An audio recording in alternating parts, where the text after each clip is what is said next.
السلام علیکم ورحمۃ اللہ۔ آج کی مختصر بات، آج کی آیا آف دا ڈے ریفر کرتی ہے حضرت شعیب علیہ السلام اور ان کی قوم کی طرف۔ یہ مدین میں آباد تھی، جو کہ بحیرہ احمر کے پاس جو ہے، آج کل جارڈن کا حصہ ہی ہے، لیکن یہ کہ یہ قوم جو ہے، اس کے جو جرائم تھے وہ تھوڑے سے شہری ٹائپ کے جرائم تھے، یعنی کہ ہم بہت آرام سے اس کے ساتھ ریلیٹ کر سکتے ہیں کہ ان کی ایک تو یہ عادت تھی کہ کیونکہ یہ علاقہ کافی مطلب زرخیز تھا اور اس میں ٹریڈنگ بہت ہوتی تھی، تو یہ جو ہے وہ اپنے جو گڈز ہیں، یہ جو ارد گرد سیریا کی طرف سے آتے والے لوگوں کو، عربس کو، یہ بیچتے تھے اپنے گڈز، اور اس کے اندر جو ہے وہ یہ ناپ تول میں کمی کرتے تھے، یہ ڈنڈی مارتے تھے اور اس کے علاوہ ملاوٹ بھی کرتے تھے۔ تو حضرت شعیب علیہ السلام ان کو اس چیز کے اوپر تاکید کرتے تھے کہ یہ نہ کرو،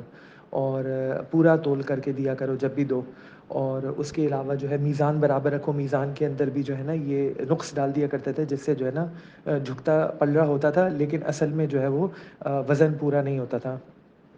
اچھا، اب اس کی جو سوشل ایسپیکٹس کی طرف آئیں گے بعد میں۔ اس کے علاوہ ان کا جو ہے ایک طریقہ تھا کہ یہ اپنی فیسٹیوٹیز، مختلف فیسٹیولز مناتے تھے۔ ایک درخت تھا ایکا کے نام سے، تو اس لیے یہ کہلاتے تھے اصحاب الایکا بھی، کہ وہ اس درخت کے گرد فیسٹیوٹیز بناتے تھے، اس درخت کو ہولی مانتے تھے، اور جو ہے وہ اس کے لیے چڑھاوے وغیرہ کرتے تھے۔ آج بھی جو ہے آپ گاؤں میں کسی جائیں تو وہاں درخت کے اوپر نا مختلف قسم کے وہ دھاگے لٹکے ہوئے ہوں گے، یا پھر رومال لٹکے ہوئے ہوں گے، یا کہیں تو پتہ نہیں شلواریں بھی لٹکا دیتے ہیں لوگ۔ یعنی یہ سب کچھ جو ہے نا، یہ مختلف روایات لوگوں نے گھڑی ہوتی ہیں، اور اس کے بیسس کے اوپر نا وہ کسی درخت کو ہولی جان لیتے ہیں اور اس کے ارد گرد تہوار مناتے ہیں۔ تو حضرت شعیب علیہ السلام ان کو اس چیز سے بھی روکتے تھے، اور اس کے علاوہ یہ جو سوشل کرائمز تھے، اس کے اوپر آ جاتے ہیں کہ کس طریقے سے یہ بے برکتی پیدا کرتی ہے سوسائٹی کے اندر، کس طرح سے اللہ کی رحمت دور ہو جاتی ہے۔ اگر ہم اپنی سوسائٹی بھی دیکھیں،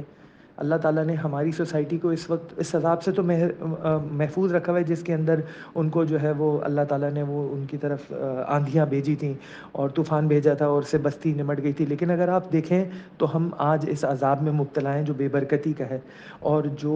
بے رغبتی کا ہے، اور جو انسیکیورٹیز کا ہے، اس وجہ سے کہ جب ہم کم تولنا شروع کرتے ہیں تو ہر آدمی جو ہے نا پھر پروفٹ میگزمائزیشن کی طرف لگ جاتا ہے۔ جب وہ پروفٹ میگزمائزیشن اس کا واحد موٹو ہو جاتا ہے، تو پھر وہ یہ سوچتا ہے کہ ویلیو چین میں ہر شخص جو ہے وہ غریب ہو جائے، میں سب سے امیر ہو جاؤں۔ تو وہ اس طریقے سے اپنے امپلائیز کو بھی پھر کم تول رہا ہوتا ہے، یعنی کہ ان کی تنخواہ کم دے رہا ہوتا ہے، دیر سے دے رہا ہوتا ہے۔ وہ جو ہے وہ اپنے وینڈر کو بھی کم پیسے دینے کی کوشش کر رہا ہوتا ہے، اور اس کو دیر سے پیسے دیتا ہے۔ پھر وہ کیا کرتا ہے، وینڈر چڑھ کے اس کو جو ہے وہ ناقص کوالٹی کا مٹیریل دینا شروع کر دیتا ہے۔ پھر جو فنش پروڈکٹ ہوتا ہے وہ خراب کوالٹی کا ہوتا ہے، پھر کنزیومر کو وہ زیادہ پیسے چارج کر رہا ہوتا ہے، تو کنزیومر پھر وہ پروڈکٹ کہتا ہے میں اس سے کیوں لوں، میں پھر امپورٹڈ پروڈکٹ لے لیتا ہوں، یہ لوگ تو میرے ساتھ زیادتی کریں گے۔ اسی لیے پھر اس کے پاس جب وہ جاتا ہے مارکیٹ میں، اس کو جب دکاندار کہتا ہے کہ یہ امپورٹڈ ہے، یہ لوکل ہے، تو وہ امپورٹڈ پہ زیادہ توجہ دیتا ہے، کیونکہ اس کو لگتا ہے کہ ہمارے والے نے کئی کئی جگہ پہ ڈنڈی ماری ہوگی۔ آپ یہ سوچیں کہ پورے جو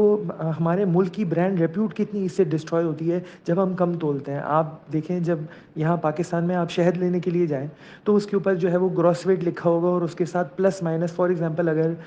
کوئی بھی ویلیئنس ہے، اگر 250 گرام ہے، اس کے اوپر لکھا ہوگا کہ اس کے اوپر پلس مائنس 10-15 گرامس کا جو ہے نا وہ ڈفرینس ہے۔ اب گراس ویٹ کے اوپر اور اس طرح نیٹ ویٹ کے اندر جو فرق ہے یہاں پہ، اگر آپ یورپ میں جائیں تو وہ اسٹینڈرڈ اور کم ہے، اور اگر آپ جاپان میں جائیں تو وہاں پہ اور زیادہ ویریئنس کم ہوتی ہے، کہ اگر کوئی پروڈکٹ کوئی پیک کر کے دے رہا ہے تو اس کے اندر اس کی حتمی کوشش یہی ہوتی ہے کہ آپ کو پوری پوری ویلیو آپ کی پروڈکٹ کی ملے، value maximization across the supply chain, کیونکہ ان کا پرنسپل ہے کہ ہم نے ہر چیز پوری تول کے دینی ہے، اور ہماری چیز کی کوالٹی ہر وقت A1 ہونی چاہیے، چاہے وہ اسٹینڈرڈ اپلائی ہو یا نہیں ہو۔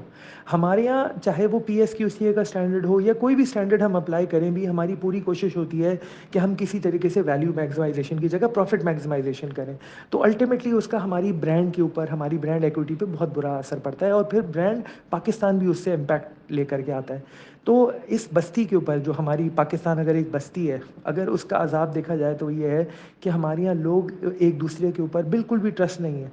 اتنا زیادہ ٹرسٹ کا فقدان ہے۔ اس کی وجہ یہی ہے کہ ہم لوگ جو ہے نا وہ کم تولتے ہیں۔ ناپ تول میں کمی کرتے ہیں. اور ایک اور ناپ تول میں کمی، کیونکہ آج کل ایک سروسز بیس سوسائٹی ہے، نالج بیس سوسائٹی ہے، تو اس کے اندر جو ہے وہ اگر ہم آفس جا رہے ہیں تو ہم نے اگر اپنی 9 گھنٹے کی ڈیوٹی دی ہوئی ہے تو اس میں سے ہم لوگ پورے 9 گھنٹے کیا دیتے ہیں؟ ہم 7 گھنٹے دے رہے ہیں. 2 گھنٹے ہم لوگ انسٹاگرام پہ لگے ہوئے ہیں یا فیس بک پہ لگے ہوئے ہیں یا ہم یوٹیوب دیکھ رہے ہیں. ہم سمجھتے ہیں مالک کو پتہ نہیں چل رہا ہے، لیکن ایکچولی ہمارا جو مالک ہے، اصل مالک ہے، اس کو تو پتہ ہے. اس کے علاوہ ہم اگر فیلڈ میں جاتے ہیں، فیلڈ میں جا کر کے کون اپنے گھر کے کام کر رہے ہیں، کون ایکچولی جو ہے وہ آفس کا کام کرے، یہ بھی ہمیں سب کو پتہ ہے. اسی طریقے سے کئی لوگ ہیں فری لانسنگ کر رہے ہوتے ہیں، وہ بھی اس کے اندر جو ہے وہ جہاں ڈنڈیاں مار رہے ہوتے ہیں وہ ہمیں سب کو پتہ ہے. تو اس لیے جب ہم اپنا ٹائم لینڈ کر رہے ہیں، ہم اگر اپنی اسکل بیچ رہے ہیں، ہم کسی کمپنی میں اگر امپلائی ہیں، تو ہمیں یہ سوچنا چاہیے کہ ہمارا جو ٹائم ہم نے یہاں پہ الاٹ کیا ہوا ہے، یہ ٹائم یا تو اس کمپنی کے کام میں لگے یا اس کمپنی کے کام کے بارے میں سوچنے میں لگے، because we are knowledge workers. اگر ہم یہاں پر اپنا پورا ٹائم نہیں دے رہے یا اگر ہم یہاں بیٹھ کر کے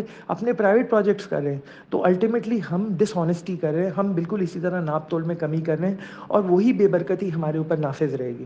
تو اللہ تعالیٰ ہمیں کہنے سننے کے ساتھ عمل کی توفیق دے. اللہ تعالیٰ ہمیں ان واقعات سے، ان قصص الانبیاء سے سیکھنے کی توفیق دے اور ہم دیکھیں کہ پچھلی قوموں کا کیا حشر ہوا جب انہوں نے اللہ سبحانہ و تعالیٰ کی بات نہیں مانی. اور یہی ان کو شکوہ شکایت تھی نا کہ بھائی تم دعوت تبلیغ کرتے رہو، لیکن تمہاری دعوت تبلیغ اگر جو ہے وہ ہمیں اس بات سے روکے گی کہ ہم اپنا مال جس طرح چاہے خرچ کریں یا جو ہے وہ ہم اپنے خداؤں کی عبادت کو ترک کر دیں، تو ہمیں پھر آپ پسند نہیں ہیں. مسئلہ یہی ہے نا کہ جب عبادت جو ہے یا دین کی بات کی جا رہی ہوتی ہے اور وہ اچھی بات ہوتی ہے کہ بس چلو نماز پڑھو، روزہ رکھو، تو ہمیں وہ اچھی لگ رہی ہوتی ہے. جیسے ہی وہ ہماری پریکٹسز کی طرف آ رہی ہوتی ہے کہ ہمیں اپنا لائف اسٹائل اس کے لیے آلٹر کرنا پڑے یا ہمیں اپنی اسپینڈنگ ہیبٹس آلٹر کرنا پڑے یا ہمیں اپنی ارننگ ہیبٹس آلٹر کرنا پڑے یا ہمیں کمفرٹ زون سے اپنے باہر نکلنا پڑے، تو ہمیں وہ لوگ برے لگنا شروع ہو جاتے ہیں. تو میں پیشگی معذرت چاہتا ہوں اگر میری کسی بات سے کسی کو تکلیف ہوئی، لیکن بات یہ ہے ہمیں انٹروسپیکشن کرنی ہوگی، ہمیں دیکھنا ہوگا کہ ہم کیا کیا غلطیاں کر رہے ہیں اور ہمیں اپنی غلطیوں کو سدھارنا پڑے گا. اللہ تعالیٰ مجھے بھی کہنے سننے کے ساتھ عمل کی توفیق نصیب فرمائے. اللہ تعالیٰ ہم سب کو پورا تولنے والا بنا دے، پورا تول کر دینے والا، اور ناپ تول میں کمی سے اللہ تعالیٰ ہمیں محفوظ فرمائے اور اللہ تعالیٰ ہمارا شمار صدیقین میں اور سچے تاجروں میں شمار فرمائے. آمین.